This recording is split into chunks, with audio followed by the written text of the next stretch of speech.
안녕하세요. 워런 버핏처럼 매일 신문을 박전무와 함께 읽으면서 투자의 고수가 됩시다. 오늘 원의 신박 7월 18일 목요일 순서입니다. 어제 미국 시장이 또 미국 시장이 급락했다기보다는 반도체 종목들이 급락을 했죠. 네, 반도체 지수가 어제 6% 이상 빠졌고, 그죠? 오늘 아침 최슬림 모닝 브리프에서 우리 또 최상무가 새벽부터 와서 반도체 지수, 필라델피아 반도체 지수가 5% 이상 빠진 적이 언제 있는지 2019년부터 또 자료를 만들어서 아주 참 소중한 자료를 만들어 주셨더라고요. 그 내용을 보시면 반도체 주식, 그리고 이걸로 혹시 시장이 끝났나? 네, 이렇게 걱정하시는 분들도 많으실 건데, 네, 아침 방송을 꼭 한번 보시면 많은 도움이 될 것 같습니다. 자, 이렇게 시장이 요동을 치고 불안할 때 제일 좋은 거, 네, 내 시간을 어떻게 가치 있게 보내느냐, 시세를 보면서 마음 졸이시는 것보다는 아침 모닝 브리프에서도 말씀드렸지만 JP 모간 이런 게 신고가가 나는 상황에서 시장이 구조적 약세장으로 진입하거나 이런 거는 전혀 아닙니다. 그러니까 시장에 대한 걱정은 하지 마시고요. 이럴 때 가치 있게 시간을 보내는 거는 책을 읽든지 아니면 신문 속에서 또 어떤 세상의 변화가 일어나는지, 네, 그리고 내가 투자한 기업은 지금 어떤 또 이슈가 있는지 하나하나 체크해 보는 게 좋습니다.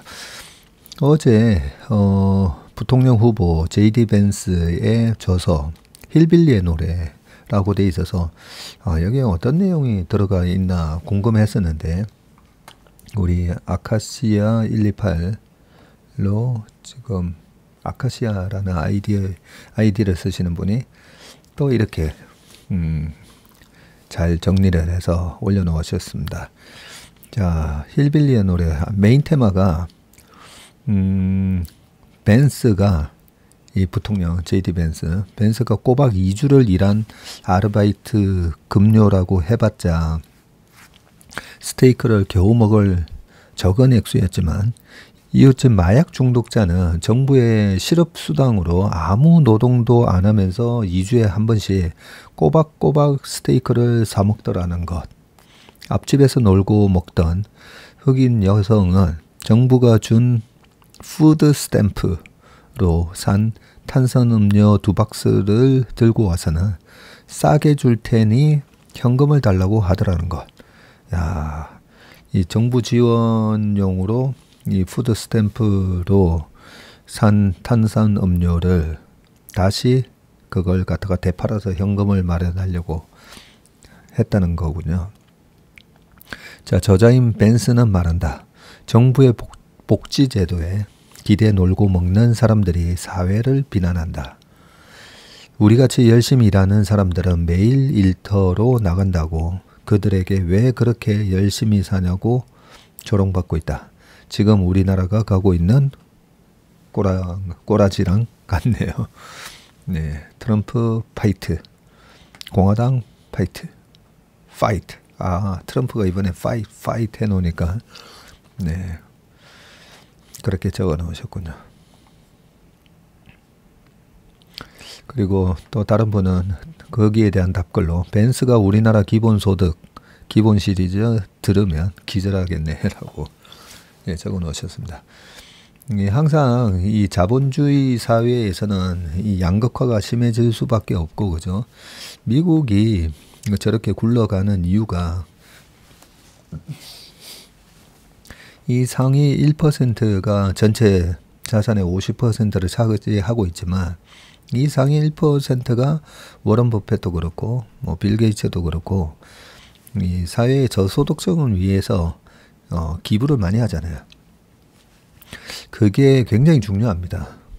제가 자본주의 사회에서 자본가들이 뭘 싫어하는지를 지난주에 말씀드렸잖아요. 예, 공산주의 봉기 이런 걸 제일 싫어합니다. 그런 거를 방지하기 위해서라도 실질적으로 그 저소득층에 대한 최소한의 그 먹는 거 해결은 해줘야 됩니다. 예, 그래야 중산층과 그 저소득층을 제한 중산층과 거기서 노동으로 이 자본주의가 계속 이어질 수가 있기 때문에 그런 거를 방지하기 위해서라도 많이 기부도 하고 정부에서 세금을 걷어서 그런 저소득층의 최저소득층에 대한 저런 복지 혜택을 하는데 그걸 이용하는 사람들인 거죠. 저는 사람들이 네, 그걸 이용을 해서 하다 보니까 또 저렇게 욕을 듣게 되고 좋은 제도를 그거는 좋은 사회복지 제도를 악용하는 사람들이 있고 탈무드에 그런 말이 있다고 했잖아요. 사탄은 성경도 이용한다고. 그래서 우리 사회에 그 악당들은 뭐든지 이용하려고 합니다. 뭐든지. 그래서 그거 어쩔 수 없는 것 같아요. 아무리 좋은 제도를 만들어 놔도 항상 거기에는 악당들이 있습니다. 자, 서론을 너무 길게 하면 뒤에 기사 읽을 시간이 없어지니까 자, 이제 바로 가보도록 하겠습니다. 첫 번째 기사는 아무래도 어제 원전 발표가 한 2주 늦어진다 이랬다가 어제 나왔습니다. 어제 저녁에 나왔으니까 요 내용은 그래도 안 읽어볼 수는 없죠. 자, 모든 면에서 앞선다. 한국 체코에서 24조 초대형 잭팟을 터뜨렸는데 이 기사를 보면서 우리 원자력 기술은 어느 정도로 경쟁력이 있고 이런 걸 바탕으로 재작년부터 시작했던 그 우리나라 방산 수출처럼 이번에 원전에 대한 수출이 또 계속 수주가 터질 수 있는 건지 그 부분을 한번 체크해 보겠습니다. 자, 팀코리아 제2 바라카 신화 한수원 컨소시엄이 프랑스를 제치고 2기 플러스 알파를 수주를 했고 15년 만에 수출 쾌거, 수주 규모는 역대 최대라고 되어 있습니다. 한국이 체코에 최소 24조 원 규모의 원전을 수출을 하는데 원전 수출 역사상 최대 규모로 2009년 아랍에미리트 UAE 바라카 원전 이후 15년 만에 성과다. 2009년이면 그때 당시면 이명박 대통령 시절이죠. 자, 체코 정부는 17일 남부 두코바니 지역에 1000메가와트 규모 원전 2기를 짓는 사업의 우선 협상 대상자로 한수원 컨소시엄을 선정을 했고요. 체코 정부는 인근 테멜린 지역에 원전 2기를 추가로 건설할 경우 이 사업의 우선 협상 대상자 역시 한수원으로 선정하겠다고 약속을 했네요. 자, 이번 입찰에 한국전력기술, 한전 KPS, 그리고 한전 원자력 연료, 그리고 두산 에너빌리티, 대우건설 등과 팀코리아 컨소시엄을 이뤄서 참가를 했군요. 본 계약은 내년 3월에 체결될 전망이라고 합니다. 자, 체코 정부에 따르면 두코바니 원전 2기를 짓는 사업비가 약 4천억 코로나. 체코의 통화가 코로나인가 봅니다. 약 24조 원으로 예상되는데 20조 원이 들어간 UAE 바라카 원전을 넘어서 역대 최대 규모다.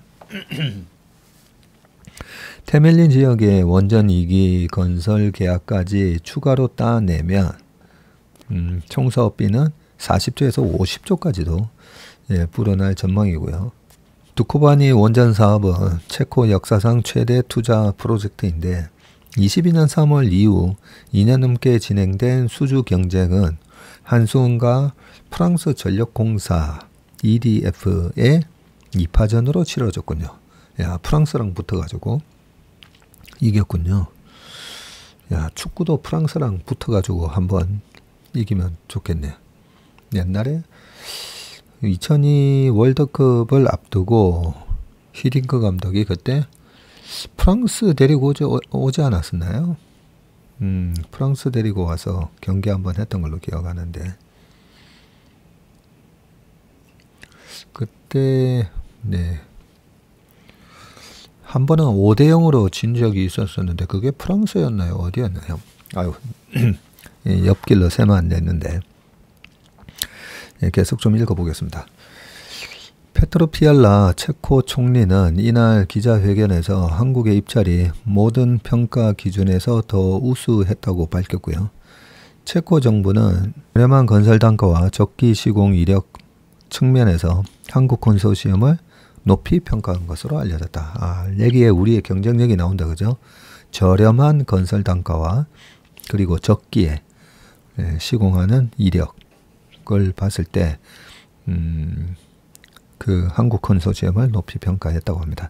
한국의 해외 원전 수주는 2009년에 이 아랍에미리트 바라카 지역에 한국이 독자 개발한 차세대 원전 모델 APR 1400 4기를 처음 수출한 후 15년 만인데 상업용 원전을 최초로 건설한 원전 본산지 유럽 지역에서 처음 원전 사업을 수주함에 따라 2030년까지 원전 10기를 수출한다는 정부 목표도 달성 가능성이 커졌다.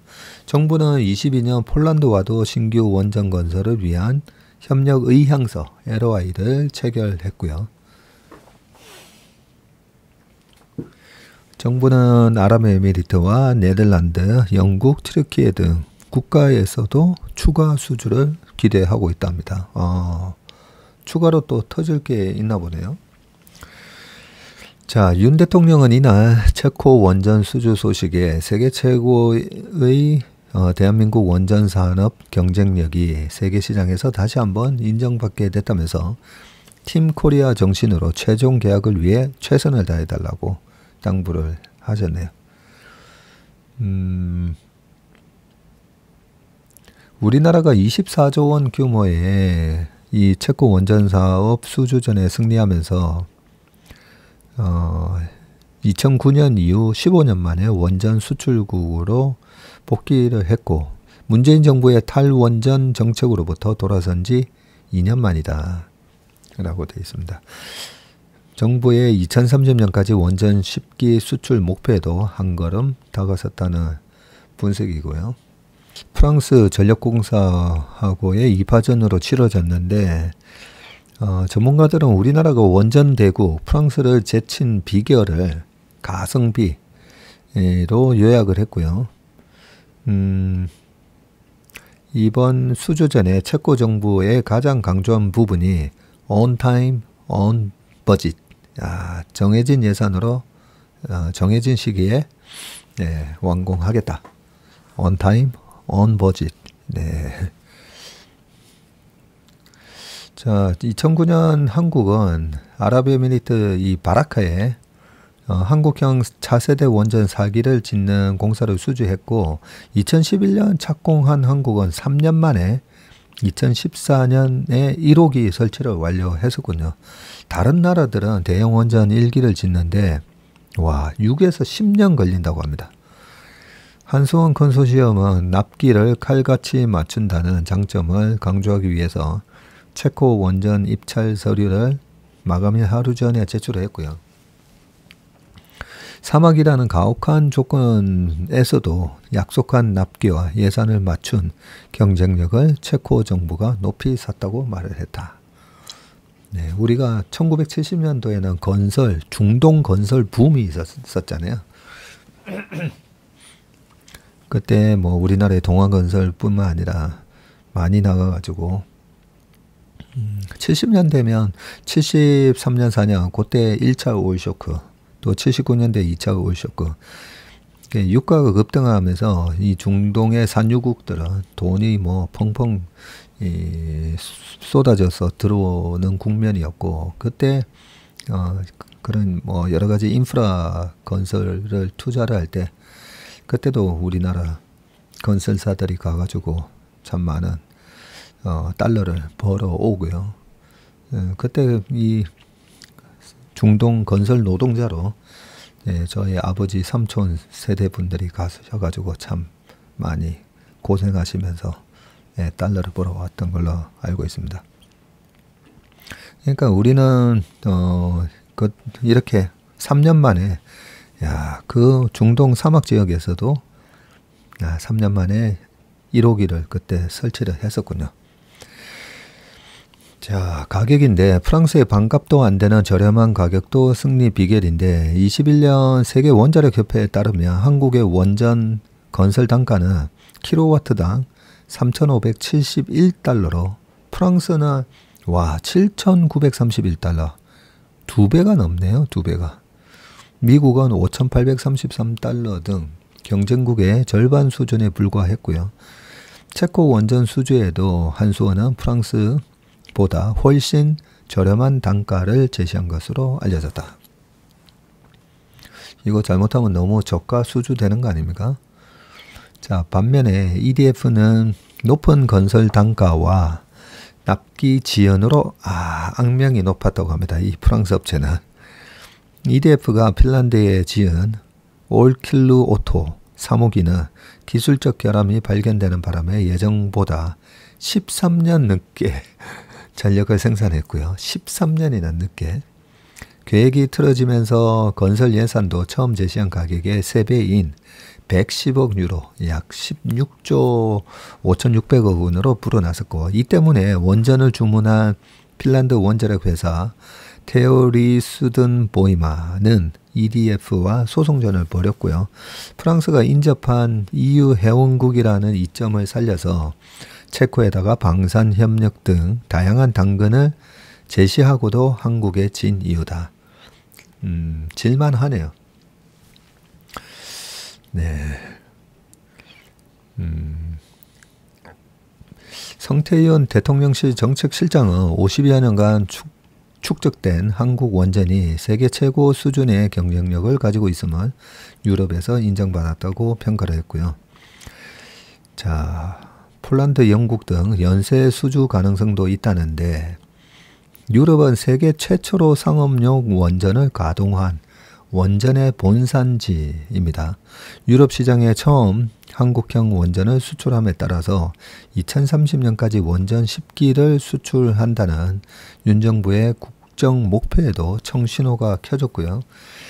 당장 폴란드 원전 수출이 가시권에 들어와 있고, 22년 10월 한국과 폴란드 정부가 폴란드의 퐁트누프 지역에 1400메가와트 규모 원전 2기 건설을 위한 양국 기업 간 협력 의향서 LOI를 체결을 했었고요. 러시아 우크라이나 전쟁 이후 안정적인 전원 공급의 중요성이 커지면서 슬로바키아와 네덜란드, 스웨덴 등 유럽 국가가 잇따라 신규 원전 건설을 검토하겠다고 밝혔답니다. 한국 정부는 지난해 11월 영국과도 신규 원전 건설과 관련해서 MOU를 맺었었네요. 이게 그냥 이번에 체코 하나로 단발성으로 끝날 뉴스가 아닌 것 같네요. 이 기사를 읽어보길 잘했네요.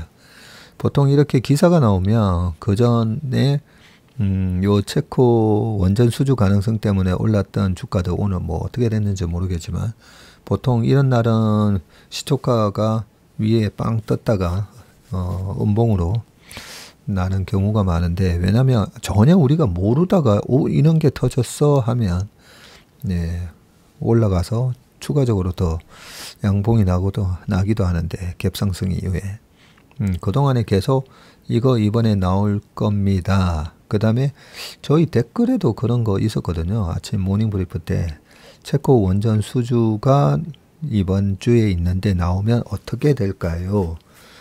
그런 질문도 있었기 때문에 많은 사람들이 기대를 했다고 보면 보통 이렇게 뉴스에 팔게 되고 뉴스를 보고 산 사람들은 또 최소한 3일에서 많이는 한 달 고생할 때도 있습니다. 한 달 동안. 한 달 고생하다가 그 뉴스 보고 산 사람들이 또 밑에서 손절했을 때 그러고 나서부터 나중에 또 오르기도 하는데 주가가 오르려면 이 뉴스는 이미 시장에 반영이 됐다고 봐야 되기 때문에 그 다음에 또 뭐가 있을 수가 있어야 되거든요. 그게 작년에 이제 방산이 그랬었잖아요. 네, 방산이 올랐다가 처음에는 우크라이나 러시아 전쟁 때 반짝. 근데 그게 우리한테 그렇게 큰 하나의 방산 수출의 모멘텀이 될 줄 모르다가 나중에 작년 상반기에 쭉 올랐다가 하반기 조정받다가 올해 또 날라갔죠. 그게 폴란드 하나만 그런 게 아니라 뭐 계속 루마니아 최근에 루마니아였나요?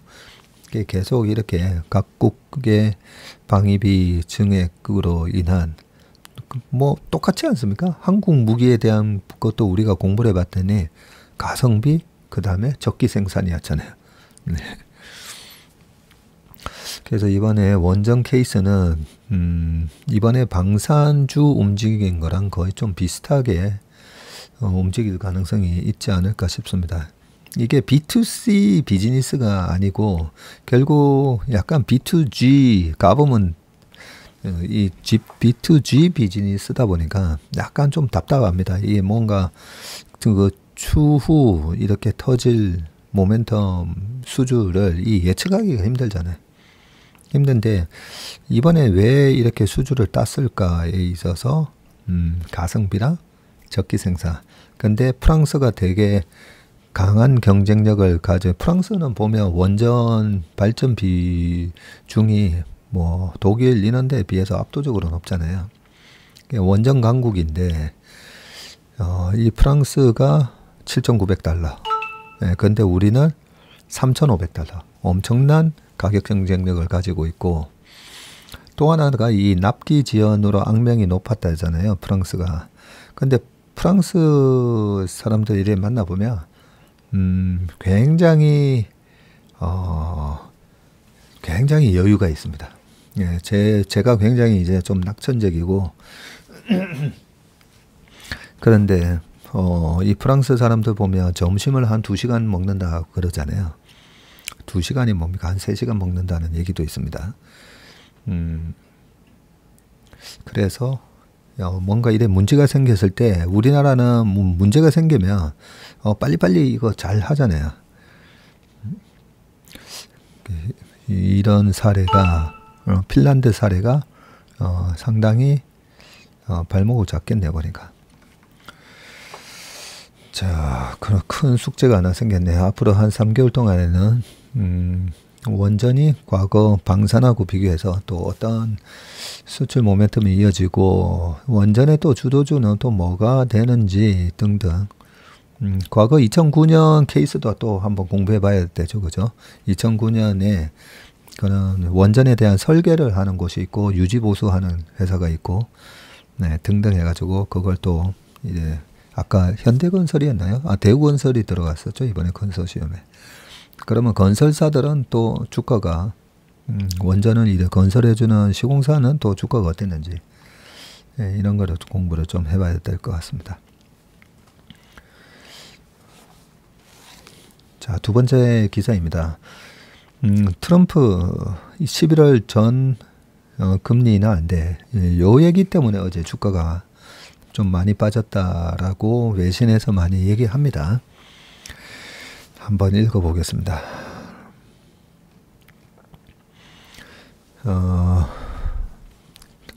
트럼프가 11월 대선 전에 페드가 기준금리를 내려서는 안 된다고 압박을 했다. 그러니까 대선 전에 하면 안 된다는 얘기죠. 대선 국면에서 조기 금리 인하가 조 바이든 대통령에게 유리하게 작용할 수 있는 만큼 본인 뜻을 따르면 제롬 파월 페드 의장 임기를 보장하겠다는 유화책도 제시를 했다고 합니다. 이런 얘기를 하니까 더더욱이라도 네, 자존심 상해서라도 아마 예정대로 강행할 것 같은데요. 이와 함께 재선에 성공하면 제이미 다이먼 JP 모건 체이스 CEO를 재무장관 유력 후보로 검토하겠다고 밝혔다. 네, 미국은 보면 이렇게 정말 금융에 있어서 JP 모건이나 골드만삭스에 있었던 그런 정말 베테랑들 있잖아요. 이 자본주의, 주식시장, 금융 이런 거에 있어서 뭐 최고의 베테랑 장수들이잖아요. 그런 사람들을 재무장관 이런 식으로도 채용을 하는데 우리나라는 좀 왜 이 실무진의 베테랑들을 그렇게 기용을 안 하실까 뭐 이런 생각도 좀 갑자기 들었습니다. 자, 블룸버그 비즈니스 위크는 지난달 25일 플로리다 마르라고에서 트럼프를 만난 뒤에 16일 인터뷰 전문을 공개했는데요. 그러니까 지난달 25일 날 만나서 했던 얘기를 이번에 이제 인터뷰 전문을 공개한 거네요. 보니까. 자, 이 인터뷰에서 페드의 대선 전 금리 인하 가능성에 대해서는 그들이 11월 5일 이전에 해서는 안 된다는 사실을 알면서도 그렇게 할 것이라면서 경제가 회복될 때까지 금리를 현 상태로 유지해야 한다고 했고, 이어 기준금리를 내리기 전에 원유, 시추 등을 늘려서 에너지 비용을 낮춰 물가를 잡아야 한다고 주장을 했고요. 에너지 비용은 낮추라고 되어 있네요. 그리고 물가를 잡아야 한다고 주장하셨네요. 자, 트럼프는 파월의 임기를 보장할 것이냐의 질문에 그가 옳은 일을 하고 있다고 생각하면 임기를 채우게 할 것이라고 했고, 파월에 대한 불신임 의사를 나타낸 이전 발언과는 약간 온도차를 보였다고 합니다. 올 2월에 폭스뉴스와의 인터뷰에서는 트럼프가 파월은 금리 인하 등 민주당에 유리한 조치를 취할 수 있다면서 내가 대통령이 되면 정치적인 그를 재임명하지 않겠다고 했고요. 참고로 파월 의장의 임기는 26년 5월까지네요. 많이 남으셨네. 2년 가까이 남으셨네. 트럼프 전 대통령의 조건부 신임 의사와 달리 시장에서는 파월 의장이 대선 전에 금리를 인하할 가능성을 높게 보고 있고, 파월 의장은 물가 상승률이 페드 목표치인 2%에 도달하지 않더라도 금리를 인하할 수 있다고 밝혔습니다. 또 4월 이후 물가 상승률이 떨어지고 있는 점을 긍정적으로 해석을 했고, 이 때문에 금리 선물 시장에서는 9월에 기준금리를 내릴 확률을 100%로 보고 있는 상황입니다. 자, 다이먼 CEO에 대한 평가도 180도 달라졌는데, 트럼프는 지난해 자신의 소셜미디어에서 다이먼은 과대평가된 글로벌리스트라고 폄하했지만 이번 인터뷰에서는 정말 존경한다고 경의를 표했다. 그러면서 다이먼을 포함해서 여러 CEO와 만났는데 그를 재무부 장관으로 고려할 것이라고 했네요. 제이미 다이먼 회장이 혹시 정치적 기부를 좀 많이 한 것 같은데요. 제 느낌은. 얼마 전에도 보면 다이먼 회장이 지금 JP 모건 주가가 어제도 신고가였었거든요. 근데 몇 달 전에도 계속 주식 팔았잖아요. 이렇게 팔아서 이런 정치 후원금을 좀 내지 않았을까. 갑자기 그런 생각도 드네요. 자, 트럼프 전 대통령은 감세의 효용성을 강조를 했고, 그는 2017년 법인세율을 35에서 21%로 그때 낮췄었죠. 자, 이번 임기에서는 15%까지 낮추고 싶다. 와. 2016년 11월 그때는 11월 8일이었던 것 같은데, 트럼프가 당선되면 최소한 6개월 내리다라고 그때도 제가 뭐 그런 얘기를 여러 군데서 하긴 했었는데 그 결정적인 이유가 이 법인세입니다. 법인세를 35%에서 그때 당시에 그때도 15% 얘기를 했다가 결국은 나중에 민주당하고 합의해서 21%로 낮췄었는데 세금을 35에서 21로 낮추면 나머지 그 14%는 누구한테 돌아갑니까? 그게 다 주주한테 돌아가기 때문에 미국은 주주 환원율이 92, 우리나라는 주주 환원율이 29. 네, 그러니까 저 법인세 낮춰준 것만큼 그게 정부로 가는 게 아니라 주주한테 가게 돼 있으니까 주가가 무조건 올라갈 수밖에 없던 거였죠. 아무튼 이번에도 이번 임기에 15%까지 낮추고 싶다고 얘기를 하시니까 트럼프가 되면 또 랠리가 오겠네요. 자, 이런 감세는 기업을 유치하는 큰 유인책이라고 했고요. 모든 수입품에 10% 세율을 부과하는 보편적 관세에 대해서는 상대방이 우리에게 10%보다 더 많은 관세를 하기 때문에 필요하다라고 했고요. 중국산 제품에 60% 관세를 부과할 것이라는 언론 보도와 관련해서는 50%로 알고 있는데 60%는 들어본 적이 없다고 해명했다고 합니다. 50이나 60이나 50도 되게 높은데 그죠? 자, 그러면서 관세는 경제적으로 훌륭하고 협상에 도움이 된다면서 관세 지렛대론을 펼쳤다. 예, 여기서 협상에 도움이 된다. 예, 협상 카드로 트럼프가 굉장히 영리하게 써먹고 있죠. 예전에 써먹었었죠. 자, IRA에 날 세워 녹색 사기.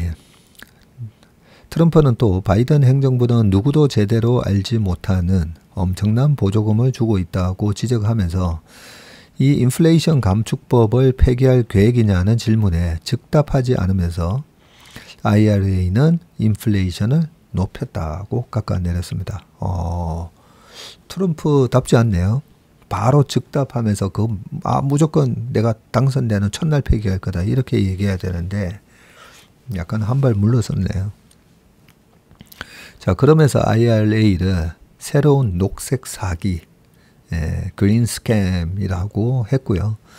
다만 IRA 지원금의 일부가 친공화당 주로 가는데도 폐기할 것이냐는 질문에는 풍력 같은 것을 말하느냐면서 풍력 문제는 엄청난 지원금이 필요하다고 또 대답을 했네요.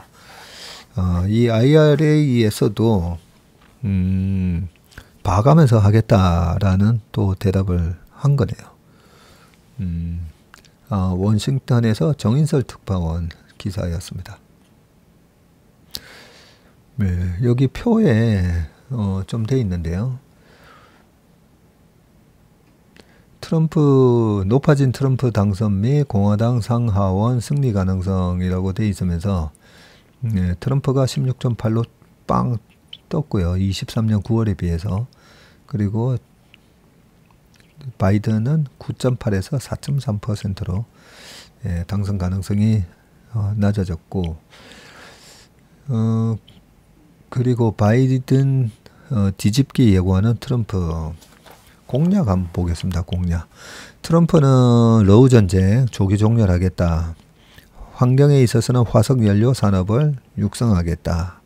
바이든 쪽은 제끼고 트럼프 것만 한번 읽어볼게요. 자, 그 다음에 전기차 보조금 폐지하겠다. 그리고 15%로 세제, 법인세 인하하겠다. 근데 바이든 쪽에서는 계속 28%로 인상하겠다라고 예전부터 얘기를 좀 많이 하긴 했었죠. 그리고 금융은 바젤 3를 폐기하겠다 하고 바이든 쪽에서는 대형은행 규제 강화, 바젤 3를 도입한다. 그리고 암호화폐에 있어서는 트럼프는 오히려 활성화해야 된다. 바이든 쪽에서는 규제를 강화해야 된다. 이렇게 나와 있습니다. 자, 그 다음 기사 보겠습니다. 두께를 더 줄이고 두 화면 기능을 확대. 삼성의 접는 폰 한계 탈출 이라고 되어 있는데요. 자, 스마트폰은 왜 굳이 접어야 하나요? 2019년 삼성전자가 세계 첫 폴더블 폰 갤럭시 폴드를 선보인 이후에 6년째 따라다니는 질문이다.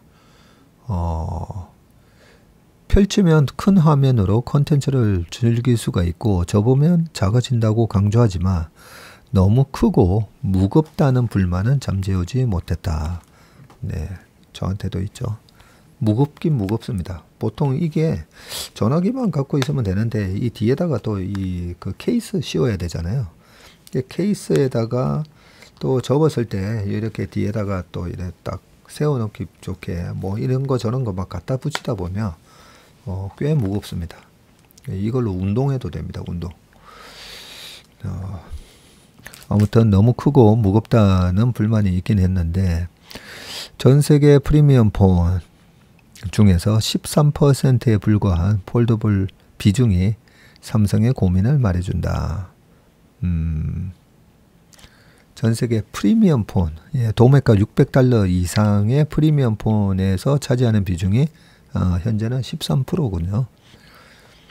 자, 절치부심한 삼성전자의 전략은 크게 두 가지인데 첫 번째, 얇은 폴더블 폰, 접었을 때 바 형태의 스마트폰과 견져도 두껍지 않은 제품을 출시해서 무겁고 두껍다는 불만을 정면 돌파할 계획이라고 합니다. 자, 두 번째는 폴더블 폰 전용 기능인데요. 두 개의 화면에 넓다는 강점을 활용해서 소비자에게 접는 폰을 사야 하는 이유를 내놓겠다는 것인데요. 자, 전자의 이 모바일 경험 MX 사업부는 최근에 노태문 사장 특명에 따라서 초슬림 폴더블 프로젝트를 지금 진행 중이라고 합니다. 갤럭시 Z 폴더와 플립 두께를 현재의 절반으로 줄이는 하드웨어 혁신이 목표인데 동시에 239g인 폴더블 폰 무게를 낮추는 작업도 지금 병행을 하고 있고요.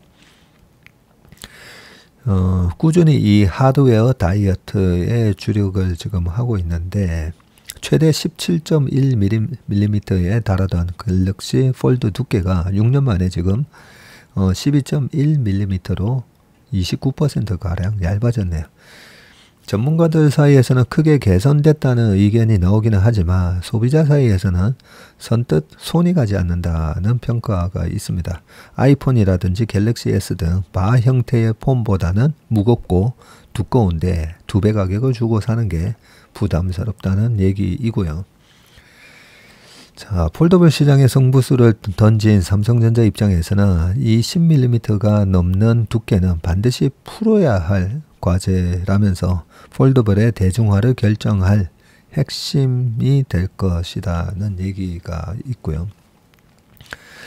자, 삼성 제조 노하우 결정체 초슬림 폴더블 프로젝트에는 삼성의 그 쌓아온 하드웨어 역량의 결정체가 될 것으로 전망이 되는데 현재 제품의 절반 수준으로 줄인다는 것은 디스플레이, 배터리, 카메라, 그리고 경첩, 이 힌지 등 각 부품이 성능을 유지하는 동시에 작아져야 한다는 뜻이기 때문인데 현재 폰을 개발하는 사업부 개발실뿐만 아니라 이 OLED 패널을 맡은 삼성 디스플레이와 카메라 모듈을 담당하는 삼성 전기 등이 함께 지금 총력전을 준비 중이라고 합니다. 자, 첫 작품은 전자가 하반기 출시할 것으로 예상되는 갤럭시 Z 폴더 6 슬림이라고 하네요. 두께 9mm대의 폴더블 신제품을 출시하고 있는 중국 업체에 대응하는 목적이 강한데 두께는 10mm 가깝게 얇아질 것으로 전망이 되지만 폰을 펼쳤을 때 화면 대각선 길이는 8인치로 Z 폴드 6보다 넓어질 것이라고 합니다. 노 사장도 최근 갤럭시 Z 폴드 6 언팩에서 스페셜 에디션에 대한 요구가 일부 국가에도 있어서 중국의 다른 국가에서 출시하는 것을 목표로 개발 중이라고 합니다. 요 위에 보면 좀 전에 9mm 9mm대 폴더블 신제품을 출시하고 있는 중국 업체라고 되어 있는데, 그 다른 기사에 보니까 나오더라고요. 중국에서 샤오미가 9mm로 나온다고 합니다.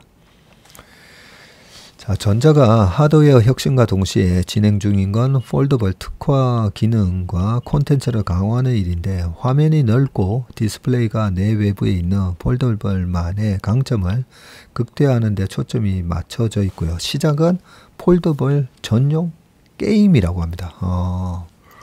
전자는 지난해 한국, 영국, 중국 등의 법인에 게이밍 태스크포스를 조직해서 글로벌 게임사와 폴더블 맞춤형 게임을 개발 중이네요.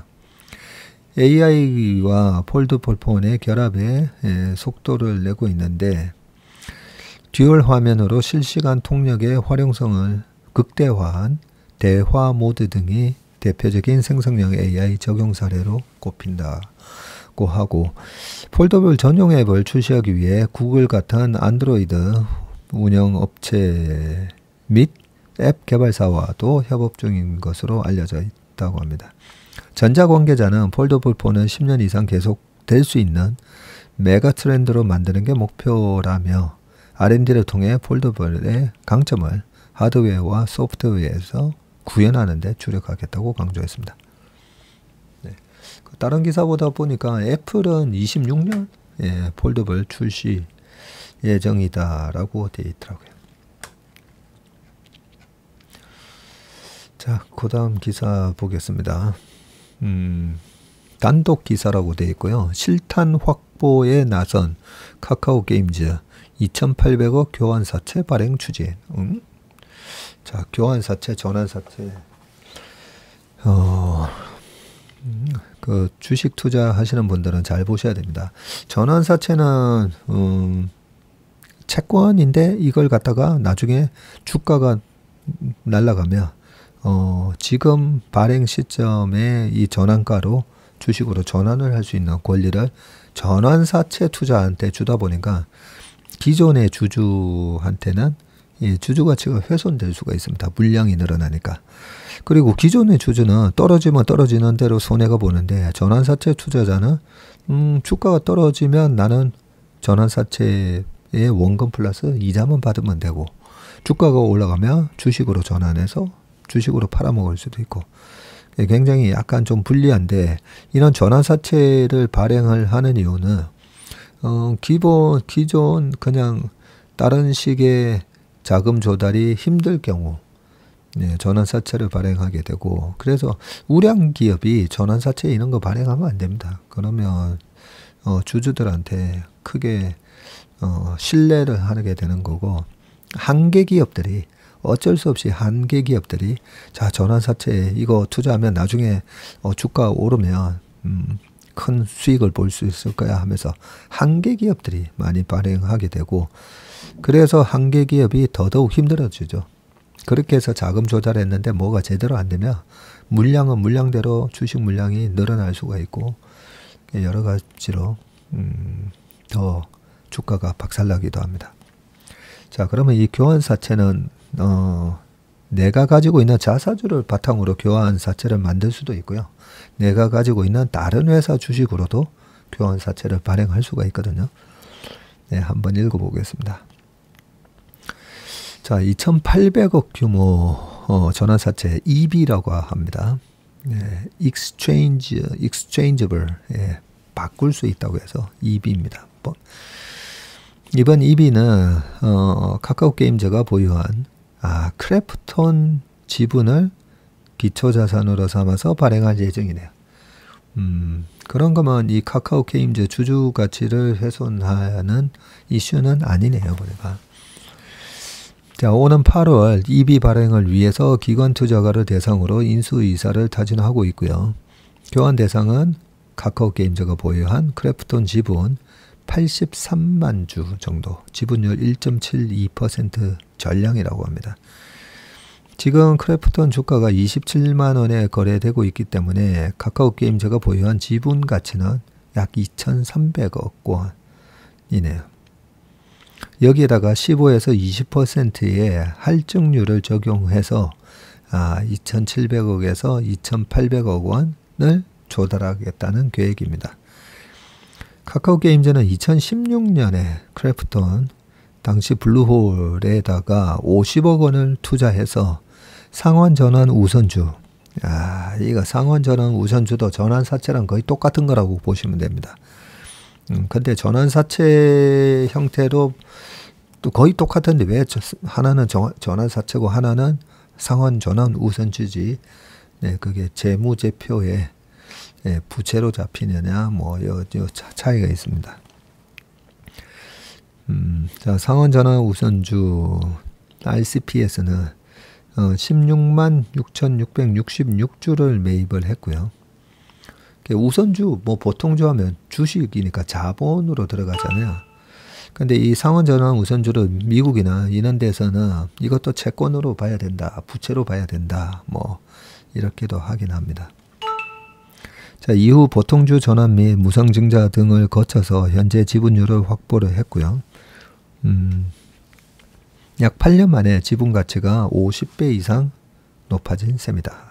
이때 투자는 참 잘했다, 그죠?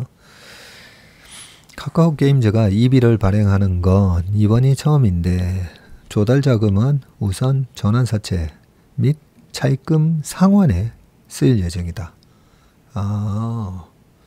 기존에 발행한 또 CB가 있었네요. 카카오게임즈는 21년 3월 5천억 원 규모 CB를 발행했는데 21년도에 또 5천억 원이나 되는 전환사채를 발행을 했었군요. 자, 지금 주가가 전환가의 절반 이하 수준이어서 조기 상환 청구가 들어왔다. 네, 이 아까 전환사채 투자자는 전환사채에서 3년 뒤에 보통은 이제 1년 뒤에 주식 전환을 할 수 있도록 돼 있고요. 그리고 만기가 5년인데 3년 안에 이에서 주가 올라올 가능성이 없어 보이네. 그러면 또 조기 상환해 버리면 됩니다. 그런 풋옵션 계약도 있거든요. 그러니까 전환사채 투자자가 자 다시 사가 하는 풋옵션이 또 있는 경우도 있는데 이번에 풋옵션을 행사했군요. 그래서 지난 4월 차입금 3,300억 원과 자체 현금 400억을 모아서 CB 3,700억 원을 이번에 조기 상환했네요. 오는 9월 CB 잔에 925억 원도 조기 상환할 가능성이 있다고 봅니다. 이거 9월 CB 마지막 잔해까지도 상환이 되면 이게 하나의 좀 모멘텀이 될 수도 있겠는데요. 일단 다 읽고 말씀드릴게요. 카카오게임즈가 보유한 현금은 별도 기준으로 약 2,500억 원으로 추산이 되고요. 빚을 갚을 여유가 있지만 후속 게임 개발과 글로벌 마케팅 등에도 자금이 필요한 만큼 EB를 발행하는 것으로 풀이가 됩니다. 크래프톤 주가가 올해 상승세를 보여서 EB 발행에 기관 투자가의 관심이 큰 것으로 알려졌고요. 카카오게임즈 관계자는 재무구조 개선을 위한 다양한 방안을 검토 중이나 정해진 바는 없다고 말을 했습니다. 자, 이번에 또 전환사채를 발행하거나 그러지 않고 가지고 있는 크래프톤을 바탕으로 EB를 발행했다는 것만 하더라도 카카오가 이제는 이 주주 가치에 대해서 이제는 좀 개념이 이제 생긴 것 같습니다. 카카오게임즈 잠깐만 21년도에 아까 저거 CB 발행했다고 돼 있죠. 그러니까 21년도 20년 9월 달에 상장을 했네요. 9월 달에 상장을 했다가 21년도에 11월 달에 그때 뭐 게임주 한참 날라갈 때 11만 6천 원까지 갔다가 거기서 지금 와 마이너스 83%입니다. 야, 그 고점 대비 마이너스 83%가 나 있고요. 근데 이 시점에서 전환사채를 아까 5천억이나 발행을 했었으니 자 아니 멀쩡한 상장한 지 얼마 더 안 되는 멀쩡한 기업이 그 전환사채를 5천억을 찍는다는 게 그런 이제 주주의 가치 개념이 없었던 거죠. 이번에 카카오와 관련된 여러 가지 이슈들 때문에 카카오 경영진들이 많이 이제는 새 신이 될 거라고 생각합니다. 자, 그러면 아까 전환사채를 상환하는 데 썼다 했잖아요. 저희는 그 투자할 때 이 기업이 혹시나 전환사채 있는지 항상 제가 확인해 보라고 하거든요. 그러면 그 전환사채의 전환가 곱하기 사채 금액에서 이만큼의 전환 곱하기가 아니고 전환 사채가 100억인데 100억의 가격이 전환 가격이 10,000원이다. 뭐 이러면 100억 나누기 10,000원 해가지고 수량이 나오잖아요.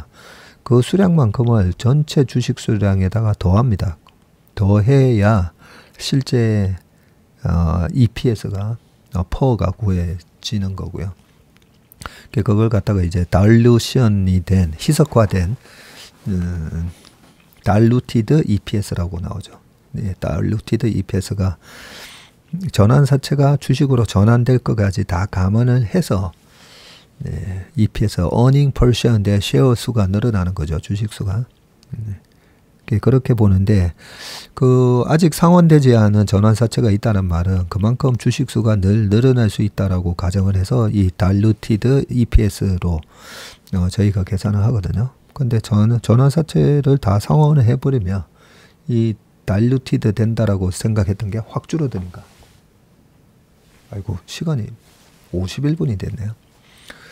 좀 중요한 내용이라서 좀 길게 설명을 드렸습니다. 이 전환사채가 얼마나 주주가치를 훼손하고 이번에 전환사채를 EB를 발행해서 전환사채를 오히려 상환하는 자금으로 또 썼다는 거는 오히려 반대로 긍정적인 부분이라고 볼 수가 있습니다.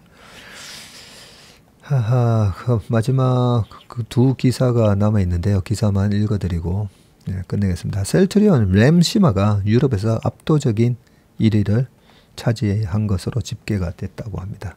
셀트리온 주주분들한테는 아마 좋은 뉴스가 될 거고요. 그 다음에 마지막 기사는 이 박영태 바이오헬스 부장 기자께서 쓰신 기사인데 위기의 K바이오 M&A가 해법이다라고 되어 있습니다.